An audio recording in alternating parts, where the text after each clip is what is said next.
Қайырлы кеш оқырман. Айда өз өмірін Бішкекте. Нұрдәулет өз өмірін ауылда сүруде. Нұрдәулет тарапынан ешқандай қадам жасалмады. Қосылады деген үміт болған еді осы күнге дейін.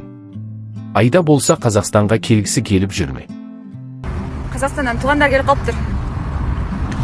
Жақшылар бізге. Қазақ елі сәлем бердік. Амандасып қояйын сіздермен. Қалайсыздар? Нұрдәулет болса ауылына көшіп кеткен болатын. Бірталай уақыт ештеңе айтпады интервьюдан кейін. Енді бүгін құттықтап шыққаны бар енді. Құттықтамады деп ренжімеңіздер, кеше өйткені өзім разговорный сториске шыққан жоқпын.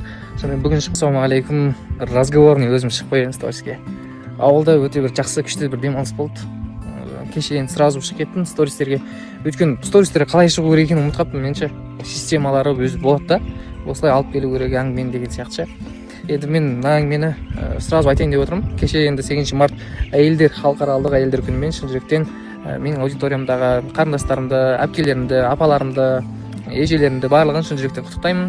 Денсаулықтарыңыз мықты болсын, аман болыңыздар, бар болыңыздар, бай болыңыздар, бай қуатты болыңыздар. Алланың назарында, бақыттың базарында жүре беріңіздер.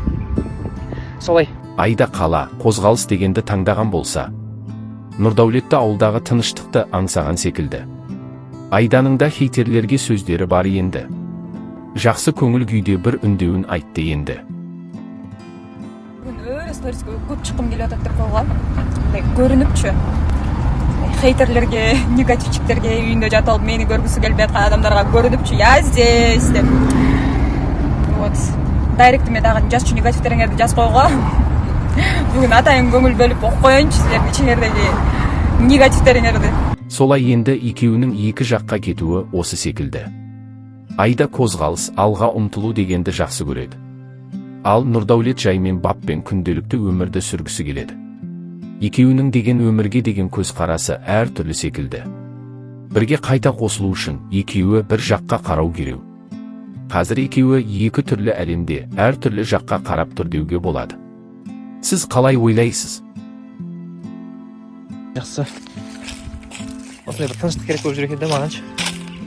Тыныштықта телефонды палетке қойып тастап демалып жатқаныма уже 6-шы күн болды. Рахат. Всем привет! Как ваши дела? Погода просто супер, хочется гулять и гулять, но не с кем. Я шучу. Вот, у меня сегодня очень много дел, у меня встречи, у меня съемки. Еще что хотела я сказать. Көптер жазып отыр, озыңды эмне кылып алгансың деп последний постыма.